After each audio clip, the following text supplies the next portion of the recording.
एक तरफ पूरी दुनिया का मीडिया है जो कि रो रो कर अल्लाह ताला से माफ़ी मांग रहे हैं कि या अल्लाह इस रमज़ान के सदके हमें माफ़ कर दे, और एक तरफ हमारी रमज़ान ट्रांसमिशन है जो कि रो रो के कह रहे हैं या अल्लाह हमारी टीआरपी बढ़ा दे। टीआरपी के चक्कर में इतनी वाहियात हरकतें कर रहे हैं कि ये औरत एक टाइम पे तो मुझे बहुत ही सही लगती थी, डॉक्टर नबिया, बहुत ही फलसफाना बातें करती थी। खैर ये शो में आई और इसे लगा कि मैं अपने शोहर की बुराइयां करूंगी और लोगों की हमदर्दियां बटोरूंगी। खैर इस पे फिजा अली ने कहा ना बेटा ना, ऐसा नहीं हो सकता, अब देखना मेरे शो की रेटिंग कैसे बढ़ती है। वो नारे लगाए, वो चीखें मारी, वो रोने धोने किए कि लोगों का हंस हंस के बुरा हाल हो गया। खैर यहाँ पे सबसे ज्यादा अफसोस तो मुझे इस डॉक्टर पे हो रहा है जिसको चीख चीख के कह रही है कि आपके सीने में दिल नहीं है। वो बेचारा भी सोचता होगा कि इसमें मेरी क्या गलती है, मैं तो ऐसे शो अटेंड करने आया था, मुझे क्या पता था कि यहाँ पे ड्रामा चल रहा है। और उसका दिल नहीं कर रहा था, जबरदस्ती इसने उसके सर पे हाथ रखवाया। दिल पत्थर का है? नहीं, कोई मारी पत्थर है आपका दिल क्या हो सकता। क्या आपको कोई तकलीफ दे, कोई चोट लगा आपको नहीं होगी क्या? ज्यादा होती है, हम ज्यादा हसास होते हैं, ज्यादा सेंसिटिव होते हैं। ओए मेरा बच्चा, ओए तू बैठी थी, तू दिल में पागल, मैं तुम्हारे साथ करो, तुम अकेली नहीं। खैर मुझे इस बात की समझ नहीं आती कि अगर इनके कोई इश्यूज होते हैं तो ये बेडरूम में बैठ के डिस्कस क्यों नहीं करते। अगर ये घर के छोड़ के आई है या उसने घर से निकाला है ये तो अलग मसला है, लेकिन आप आराम से बैठ के तसल्ली से अपने घर का मसला अपने घर में सोल्व करें। मुंह उठा के जिसका दिल करता है सोशल मीडिया पे तो ऐसे आ जाते हैं जैसे सोशल मीडिया की आवाम है तो इन्हें इंसाफ दिलाना हो। अब तो खैर डॉक्टर नबिया भी कहती होगी कि मेरी तो मत मारी गई थी कि मैं इस शो में आ गई थी, जितनी इंसल्ट उसकी हो गई है। दुख की इस घड़ी में मेरी तो हमदर्दियां डॉक्टर साहब के साथ हैं या फिर उस एक्टिंग के साथ है जो कि फिजा अली ने कर छोड़ी है।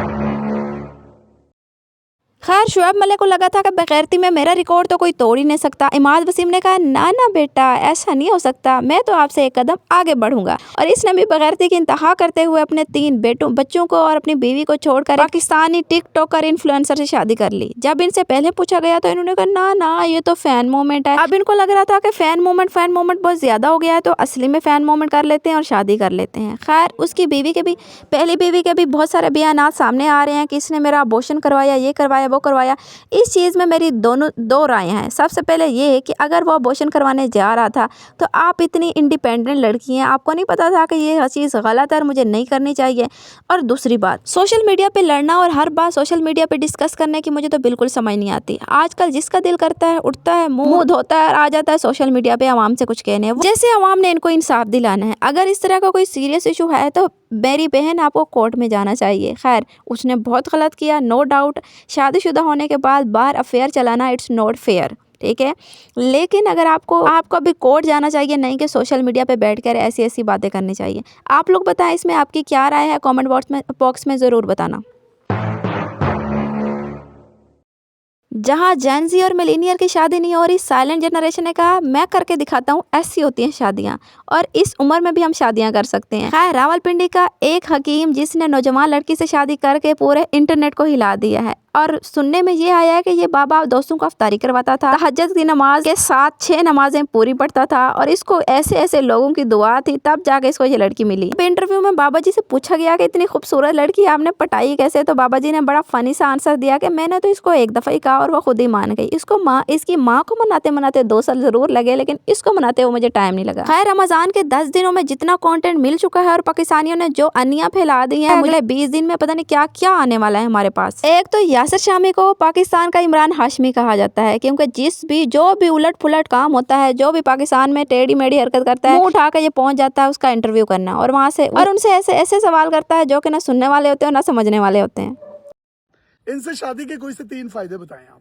कोई फायदा नहीं हुआ ना?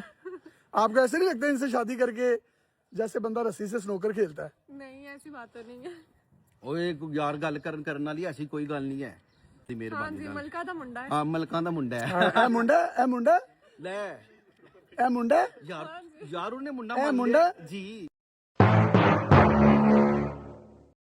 अब बात कर लेते हैं एक ऐसी कहानी की जिसकी तो ना मुझे सर की समझ आई ना ही पाँव की समझ आई। हमारे मॉर्निंग शो वाले भी पता नहीं कैसे लोगों को बुला लेते हैं, इनको पता नहीं होता कि लाइव शो में बैठकर कैसी बातें करनी होती हैं। ये है बुशरा अंसारी के हस्बैंड के लाइव शो में आके ये कह रहे हैं कि मुझे तो बचपन से ना बड़ी आंटियां पसंद थी, इसलिए मैंने बुशरा अंसारी से शादी की। और बचपन में जब अपने फ्रेंड के घर में जाता था तो अपने फ्रेंड्स को कहता था अपनी बहनों की खैर है, अपनी अम्मियों को छुपा लो मुझसे। और यहाँ पे हंस के ये ऐसे बता रहे हैं कि पता नहीं कौन सी प्राउड मोमेंट वाली बातें ये बता रहा है। अगर आप लोगों के बेडरूम अलग हैं या इकट्ठे हैं, इससे हमें क्या सरोकार, बस हमारी फीड से निकल जाओ। अच्छा, बुशरा अंसारी बीच बीच में कह भी रही है कि ये मजाक कर रहा है, ये मजाक है, ये मजाक हो रहा है, फिर भी उसको समझ नहीं आ रहा, वो बोली जा रहा है, बोली जा रहा है, बोली जा रहा है, और निदा आराम सुकून से सुन रही है ताकि टीआरपी बढ़ेगी। बोली जाओ और बताओ और क्या कहना है।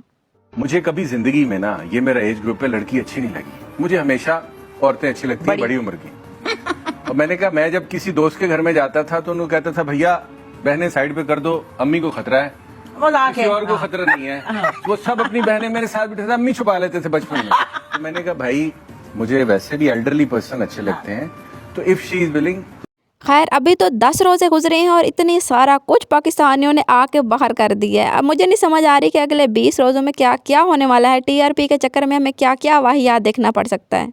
खैर, ये थी हमारी आज की वीडियो। आई होप सो कि आपको पसंद आई होगी। आपने मुझे बताना है आप सबकी राय इस टॉपिक पे मुख्तलिफ हो सकती है। कमेंट बॉक्स में अपनी राय का इजहार ज़रूर करें और बताएं कि आपको नेक्स्ट वीडियो किस टॉपिक पे चाहिए। मिलते हैं किसी और वीडियो के साथ, तब तक के लिए अल्लाह हाफ़िज़।